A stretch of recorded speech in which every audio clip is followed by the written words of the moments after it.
kami mahasiswa dari Universitas Siber Asia. Presentasi ini dibuat untuk memenuhi tugas UTS mata kuliah ICT Literasi dosen pengampu Ibu Murdaningsi SEMAK. Kami kelompok 7 terdiri dari saya sendiri Nur Hasanate dengan NIM 2003 01010056. Kemudian ada Nina Kurniati dengan NIM 2003 0107 2001. Ada Muhammad Akbar Palembang dengan NIM 2003 0101 0054. Liviani dengan NIM 2003 01 01 0031. Kemudian ada Sena Aprilia dengan NIM 2003 0107 2006. Orang bijak mengatakan bahwa ilmu yang bermanfaat adalah ilmu yang berguna untuk semua orang, bukan hanya di atas kertas. So, langsung saja kami mulai presentasi kali ini dengan judul pengaplikasian account receivable pada Microsoft Excel.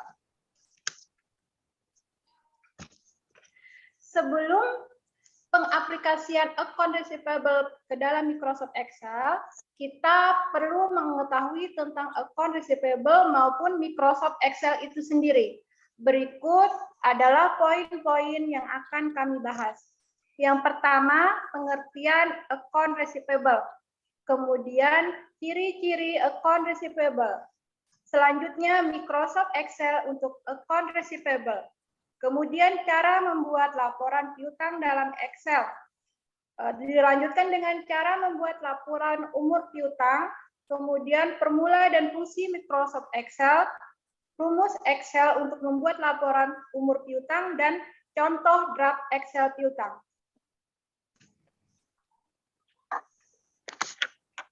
Pengertian akun receivable.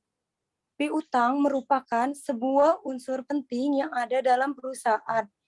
Besarnya saldo piutang yang muncul dalam laporan keuangan akan memperlihatkan bahwa kondisi keuangan perusahaan sangat baik. Laporan piutang ini juga berfungsi untuk mempermudah pengelolaan pembayaran faktur secara terurut, mulai dari faktur pertama hingga faktur berikutnya, sesuai dengan tanggal dan nomor faktur dari awal dan akhirnya. Next, Kak.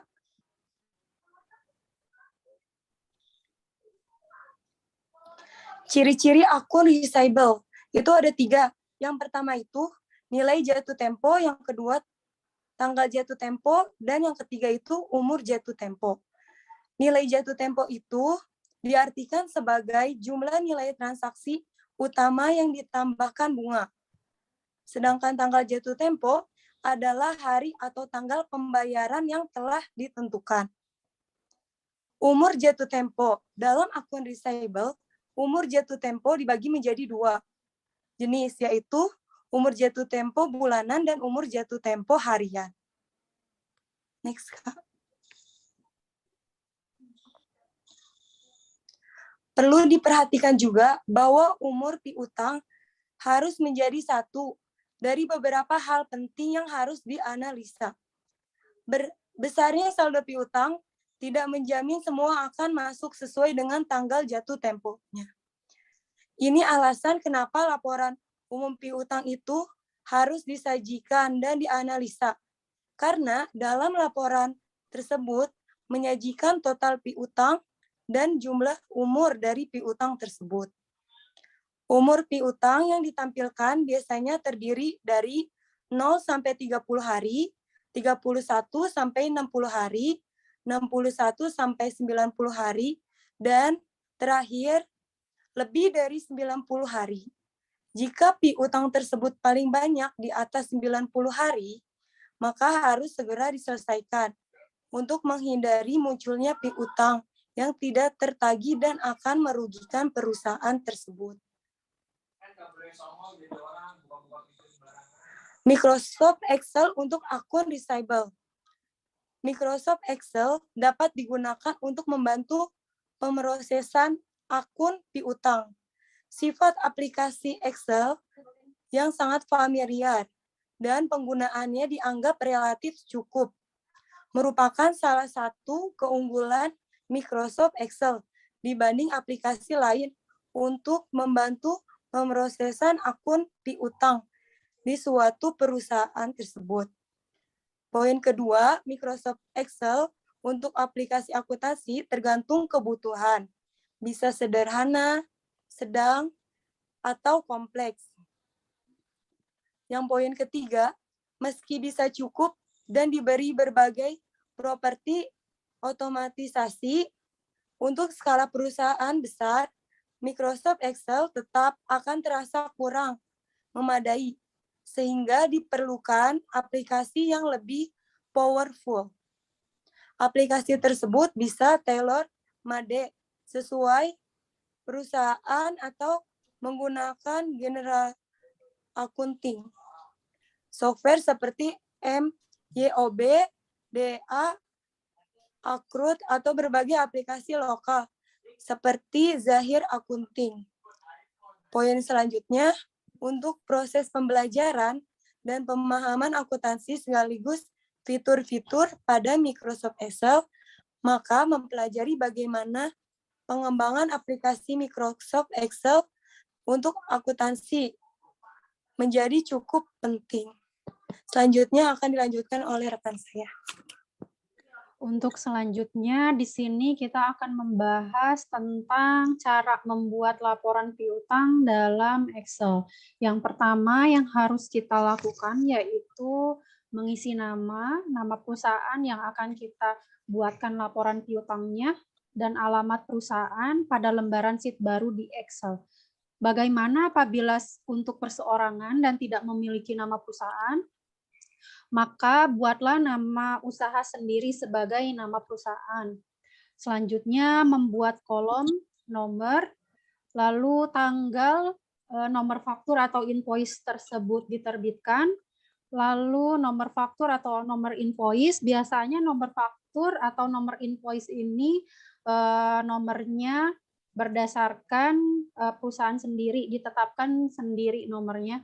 Lalu nama customer, dan jumlah nominal piutang, kemudian membuat kolom umur piutang atau termin, dan tempo, tanggal bayar, dan pembayaran. Untuk yang keempat, yaitu mengatur umur piutang. Umur piutang adalah umur tagihan piutang pada sebuah faktur atau beberapa faktur yang belum lunas. Umur piutang dihitung antara tanggal faktur dan tanggal terkini. Misalkan tanggal faktur tanggal 1 Januari 2021, sedangkan tanggal terkini 30 Januari 2021. Maka umur tagihan piutang adalah 30 hari dan selanjutnya. Lalu kolom umur piutang. Dalam kolom ini akan disajikan informasi tentang jumlah hari dari semua faktur yang ada. Untuk mengisi kolom tersebut menggunakan rumus sebagai berikut. Rumus kolom F, misalkan umur piutang F7 sama dengan today, kurung buka, nanti diisi kurung tutup B7 dan selanjutnya. Untuk range selanjutnya F8 sampai F16, selanjutnya dipakai rumus F7 dan F8 di sini sama rumusnya untuk selanjutnya. Dasar perhitungan jumlah hari ini kami menggunakan bantuan fungsi today untuk menampilkan tanggal hari ini sehingga data ini akan terupdate per hari ini. Jika ingin menampilkan jumlah hari tersebut berdasarkan tanggal periode, maka gunakan rumus sebagai berikut. Bisa diperhatikan di sini rumusnya. Nanti kita akan membuat lebih lengkapnya di pertemuan selanjutnya. Untuk rank selanjutnya F8 sampai F16 mengcopy dari rumus F7 dan F8. Lalu kolom 0 sampai 30 hari untuk termin. Dalam kolom ini akan muncul jumlah nota atau faktur yang memenuhi kriteria, yaitu 0 sampai 30 hari. Jumlah hari ini didapatkan dari kolom F menggunakan rumus berikut. Sebagai berikut rumusnya, nanti kami juga akan menjelaskan untuk rumus-rumusnya di pertemuan selanjutnya. Untuk kolom 31 sampai 60 hari, kolom ini akan muncul jumlah piutang dengan kriteria 31 sampai 60 hari. Rumusnya sebagai berikut, menggunakan if and. Range selanjutnya juga di copy pastekan sebagai contoh H7 dan H8. Untuk kolom 61 sampai 90, kolom ini akan menghitung jumlah tanggal nota atau faktur yang telah mencapai 61 sampai 90 hari berdasarkan jumlah hari dari kolom F. Rumusnya bisa kita perhatikan di sini. Untuk kolom lebih dari 90 hari, dalam kolom ini akan menampilkan jumlah piutang yang telah melebihi dari 90 hari. Rumus yang digunakan juga sebagai berikut, masih sama seperti sebelumnya. Untuk ranknya nanti juga disamakan untuk selanjutnya. Selanjutnya bisa dilanjutkan. Yang kelima, lalu kita dapat mengisi transaksi piutang yang kita miliki ke dalam lembar kerja yang sudah kita susun draftnya sesuai kebutuhan. Untuk membuat laporan ini dalam Microsoft Excel, tentu kita harus menggunakan beberapa fungsi sebagai rumus untuk memisahkan pembagian umur piutang tersebut secara otomatis. Fungsi yang akan digunakan ini memang sudah tersedia dalam Microsoft Excel, sehingga kita akan bisa mempercepat pembuatan laporan tersebut tanpa menghitungnya satu persatu. Formula dan fungsi Microsoft Excel. Formula merupakan bentuk persamaan yang menghitung nilai dalam worksheet.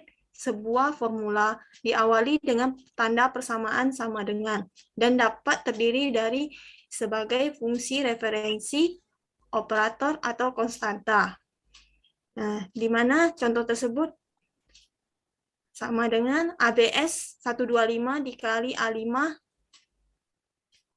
3, di mana ABS 125 dikali A5 sisip 3 sama dengan formula. ABS merupakan fungsi, 125 merupakan bilangan, ETST dan sisip merupakan operator, A5 merupakan referensi. Fungsi merupakan suatu bentuk formula yang dapat mengubah suatu nilai dan nilai lainnya melalui operasi di dalam formula tersebut. Operator merupakan suatu simbol yang menunjukkan suatu operasi yang membentuk satu atau lebih elemen. Referensi merupakan identifikasi suatu sel atau range sel dalam worksheet. Untuk membuat laporan umur piutang ini, kami akan menggunakan fungsi if yang digabungkan dengan fungsi and sebagai pemisah syarat atau kondisi pada bagian umur piutang tersebut. Seperti yang kami jelaskan di atas, bahwa dalam pembagian piutang ini terdapat 4 batasan yang digunakan, yaitu 0 sampai 30 hari, 31 sampai 60 hari, 61 sampai 90 hari, dan lebih dari 90 hari. Untuk memisahkan hasil perhitungan tersebut dibutuhkan fungsi Excel yang mampu memisahkan kriteria tersebut. Fungsi if dalam Microsoft Excel dapat digunakan mengembalikan nilai dengan syarat atau kondisi tertentu. Selanjutnya akan dilanjutkan oleh teman saya.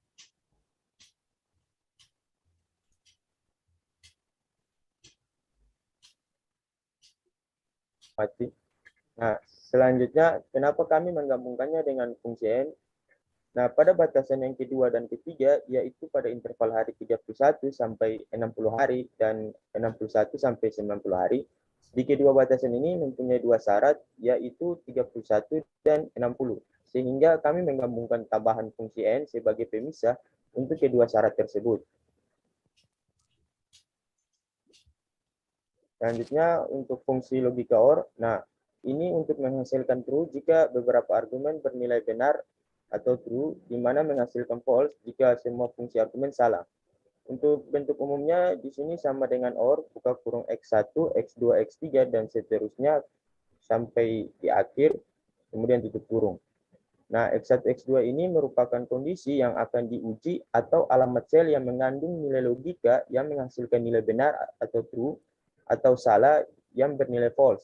Untuk contohnya di sini jika sel B1 sama dengan true, sel B2 sama dengan false, sel B3 sama dengan true. Nah, di sini untuk rumusnya itu sama dengan OR, buka kurung B1 titik 2 B3 tutup kurung bernilai true jika nilai A atau B dinyatakan lulus, selain itu gagal, maka rumusnya sama dengan if, buka kurung OR, buka kurung nilai, sama dengan titik ganda A titik koma nilai sama dengan B, tutup kurung, koma titik lulus, koma titik gagal, tutup kurung.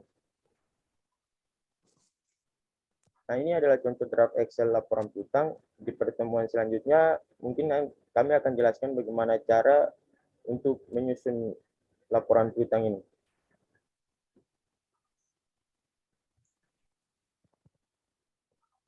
Ya.